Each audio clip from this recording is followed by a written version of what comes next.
The way that photojournalists a lot of the time look at a situation is the fact that they're there is what they're doing to assist. You can read about it and you can hear about it, but until you actually get those images, I mean, pictures definitely speak thousands and thousands of words, and I think people are really starting to see that. With the click of a button, they are able to capture the face of despair. They can document moments that may forever change history or bring disaster to the eyes of people around the world. Everything appears different through the eye of a camera. Heartbreak more painful, sorrow more tearful, terror more devastating, but this is what they have chosen. A role that promises danger, expects dedication, and challenges morals. This is the life of a journalist. With images depicting the natural and man-made horrors of the world flooding our television and computer screens, many have come to accept that this is a culturally accepted norm. But is it ethical? Amongst the hurt, the injured, and the suffering, should those assigned with reporting these occurrences simply stand by behind their lens? What I do is I just have to, follow my own code of conduct and never forget where I come from and what my values are in the process of making film. When I was working in Winnipeg, we went out just on a regular day to cover a car accident, and in the car accident, the car flipped over, and there were several teenagers inside, and they were all deceased, and we were really, really close. We were so close that I could actually see one of them, and unfortunately, it was somebody who had been decapitated.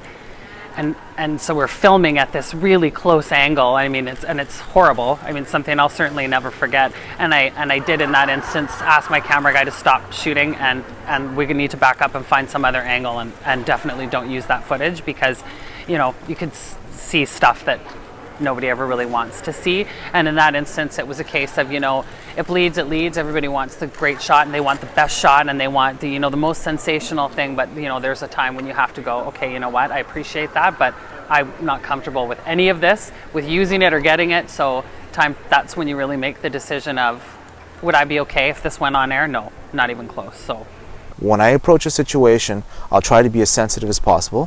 When I'm shooting a funeral or someone is not alive or dead on the scene, I'll make sure to be as sensitive as possible, but I have to document the situation. That is my job. That is part of who I am.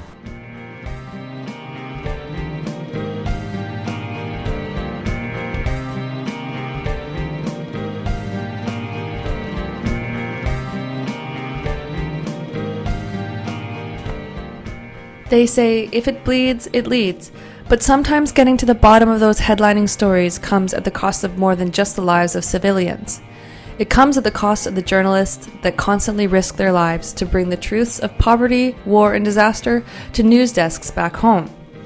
From imprisonments to beatings, execution to bystanders of crossfire, the threats to journalists on the front lines can carry severe and fatal consequences.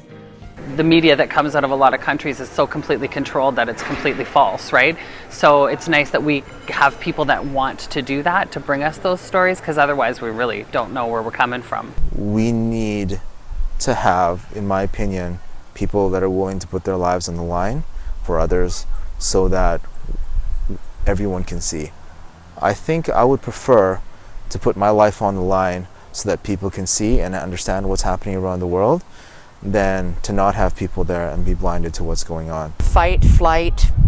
What do you do? What do you do in a situation when your own safety, when your own safety is on the line? You might not stop. Since 1837, 2,084 international journalists have died while covering the news.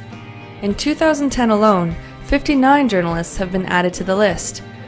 Those who manage to survive war and disaster zones often suffer severe mental trauma, attempting to erase the horrors they have seen through the lens. People really appreciate someone who is willing to give up creature comforts in life to go and bring us that story. Due to the amount of graphic images society is exposed to every day, the shock and horror experienced around the world no longer has the same impact it had in previous years. While the disgraceful, inhumane acts are not necessarily increasing, some argue we have adjusted our scales of tolerance to the content that shocks. Of course, with the vast number of images, shock images, that are available at the click of your finger, you know, on your phone, on the internet. There's a complete desensitization. Even when we view images of war and natural disasters, I think that as Canadians we still feel as though that's happening somewhere else. So I don't think that that is something that's desensitizing us as a whole, because I think we know that it's there and we can see it, but we have no real connection to what's actually going on. And what photojournalists see and what people bring back with their pictures, that for the most part is not manipulated. It is what it is. And I think that if people have the choice between seeing the truth and not seeing the truth, I think most of the time people would want to see the truth. With professional morals and protocol considered, it is almost impossible to predict how one would react and make a split-second decision. Education and ethics aside, you are either a compassionate individual or not. It is a black and white scenario. What would you do? But the next time you see a car accident and you reach for your camera or phone to snap a picture, think about the consequences. Does it occur to you to help in any way, or do you just observe from the outside? Although it may be the journalist's job to get the story, that is where their role as a journalist ends and their responsibilities as a human begins.